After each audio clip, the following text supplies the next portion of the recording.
So today on the program, I'm with Jeff Jones, who I've come across at many trade shows. Jeff, how are things going today at VMA? Things are going wonderful. And yes, I do. I'd never thought I would miss trade shows before, but I miss trade shows. So I'll go on record and say that. Yeah, I think a lot of people will go on record and say that it's time to get back to it, and hopefully that'll happen soon. Yes, But good to sir. visit with you today. You have a neat sense of humor that I appreciate, and we're going to talk about that later.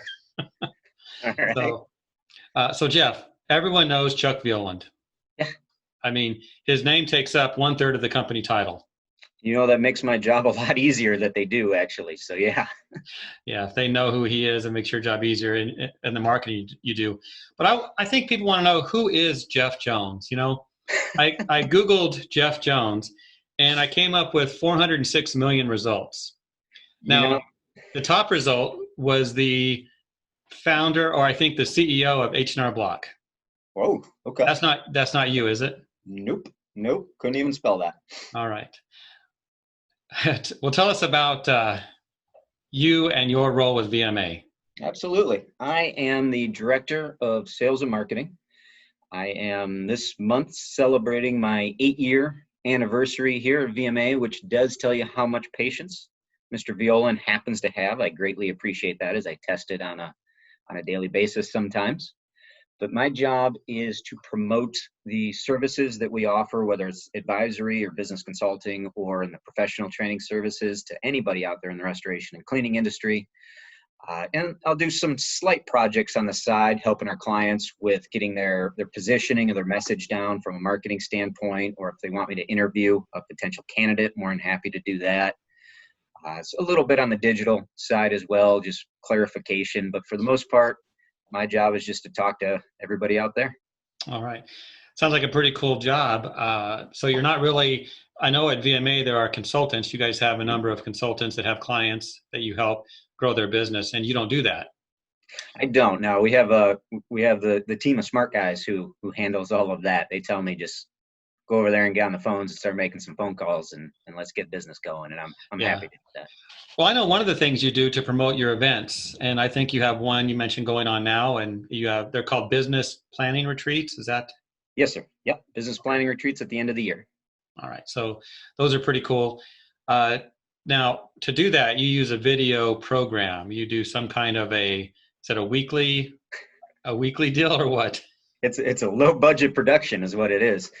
Uh, where these things came from, Chuck has for about 15 years has provided a series called Monday Morning Notes, and every Monday comes out either an inspirational quote, but every other Monday is going to be a page long. They're extremely well written, they're entertaining, they're thought provoking, and they provide some sort of motivation on management, leadership, running small businesses, and restoration and cleaning. Great beneficial thing that he provides free of charge.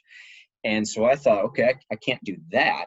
So what could I do? Well, I could just make a fool of myself. So that's where they come from. Those go out on Mondays during the middle of the week. They started out as emails, and I'm getting emails right now, people trying to sell me lists of trade shows that never even happened. I get about 20 sales emails a day, and I hate salespeople. I hate being sold. So if I'm going to try and communicate out our message, I want to provide some value or some entertainment. So they started out as emails, and it would be 2 minutes of an entertaining story or joke or something, followed by 2 lines of a promotion that we had coming up and how it could help build somebody in your company and make positive change. I do a lot of running, and I used to listen to music. And during one of my runs, I listened to an old school playlist from college, and the song Straight Outta Compton from NWA came on. This was right about the time the movie came out. And I stopped in my tracks because the first time I heard it, I'm like, that sounds like they're saying straight out of Canton, which is where we're out of, Canton, Ohio. And I was relaying this story to Katie Smith, who's now the president-elect of RIA, and she started laughing, going, "You got to turn that into one of your marketing emails." And Jeff, this was probably the only time I was positive I was going to get fired, when that one went out. We took the picture they were using to promote the movie of the members of NWA, and they're all dressed in black, and it's got this gangster theme to it. And I superimposed the faces of our gray-haired white guy consultants on top of it and wrote Straight Outta Canton and rewrote all of the lyrics about how we're this gangster consultancy coming to help you grow your small business. And I remember the look in Chuck's eyes when he saw it, because he wanted to be really, really mad. But he also thought it was kind of funny, and he let me do it, which I appreciate. And the response back was huge. People loved it. And that's when they took a real turn to being just different and crazy and wacky. And about 2 years ago, everything's going to video. So I thought, you know what? We're going to do that too. And so we scrapped it as an email. We put it into videos, and very blessed and fortunate that people are watching them and providing feedback. Yeah, I've seen a few of your videos, and they're great. It's entertaining. You tell a good joke, and I've often wondered, is this going to get Jeff fired? Some of the headlines you think would, but Jeff, he's great to work for, and fortunately, I'm still here. Well, I just received the latest one. I think it's this one here. Forget crooked or deplorable. How about hermaphrodite? And I noticed something interesting. If you can see this, your picture, it looks like you're an executive chef at Kent State University. Yeah. The way that shirt looks on you. Yeah, occasionally we do have to be professional around here. Of course. Well, let's talk about it. Just a couple of your favorite ones. Now, one I thought you might get fired was the shipping high-end transit, but you know, that's not so bad. But you have a couple favorites. The favorite one I ever did was the story about how the railroad tracks, the width of railroad tracks are the same anywhere you go, and it all goes back, and it's a long story, and it all goes back to the sizes of horses' butts in the Roman Empire. I thought that one was a cool story. The one that got the best feedback was a series I did, and it was just completely off the cuff. I have two boys, teenagers, and one of them went through that typical phase where suddenly school was stupid and homework was stupid. His teachers were stupid. I was definitely stupid. And C's get degrees in his mind, so he was just going to not do homework ever again. And he was down to D's and F's. And I'm doing everything, anything short of anything legal. I'm doing to try and get him to do his homework. And I'm just every day I'm ranting on these videos about my kid. And then at the very end, one day left in the grading period, he takes it upon himself to go to all of his teachers with those little fake crocodile tears, telling them how difficult his life is and how much his dad is riding him, and about how if he fails their class, he won't be able to play football. All of his teachers are under the age of 25. They all fall for it, hook, line, and sinker. The little bastard gets a 3.4 GPA because they bumped his grades up, and it ended up turning the series into helicopter teachers, which I didn't know was a thing, but I found out. I was so happy because he made a bad decision. It was going to be consequences. Nope. No consequences, no comeuppance for my boy. So that one got huge people listening and replying back and asking about different things that we're doing because it was relatable. They've all been through this, or they've heard stories, and they were able. I found what works best with them: cut all the garbage and all the crap out, and just peek behind the curtain at who the company is and who the people are here. And that's why I like to give a hard time to some of the members of our team in there as well. And it just shows that we're real people, and we're having a lot of fun here at Violand Management. And if you want to be part of it, we'd love to have you. Yeah. You've done some 80 videos, I believe.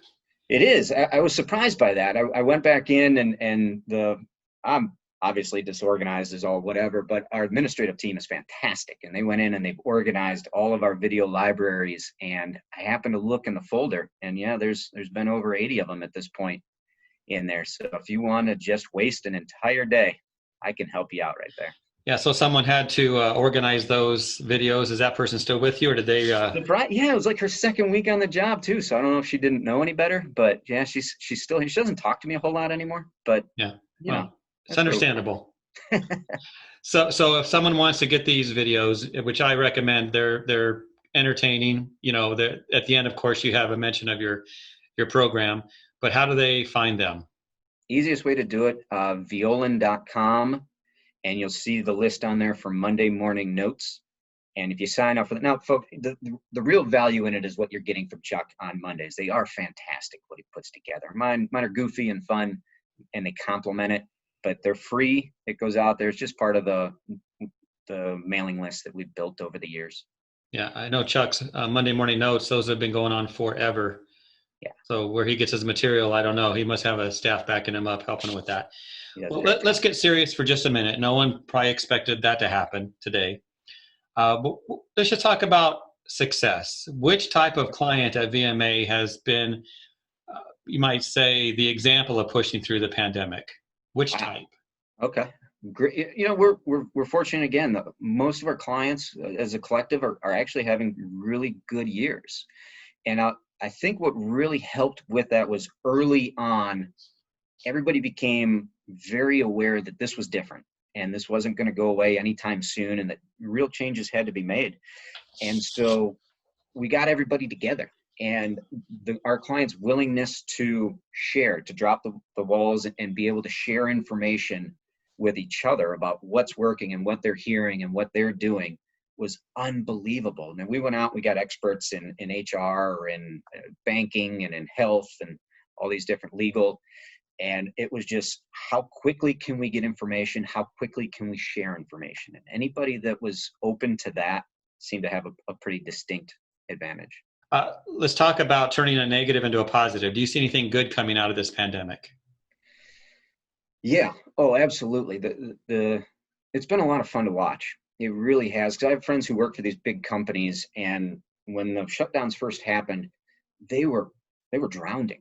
But then I'm watching our clients, these quote unquote mom and pop small businesses, who were able to step up, make quick decisions, understand who they are, understand their core value, and their customer comes first, and be able to drive forward innovation.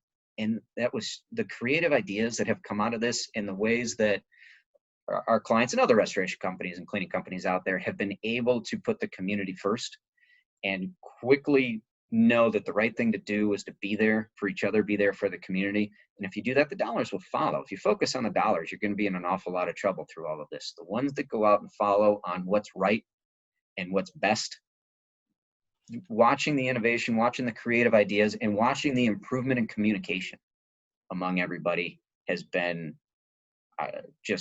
it's incredible. Obviously, nobody wants what's going on right now, but when it's all said and done, I hope that those things don't go away. Yeah. Good words of advice from Jeff Jones at VMA. Next time I talk to someone at your office, maybe it'll be Scott Tackett, and we'll get into the exciting drama of HR.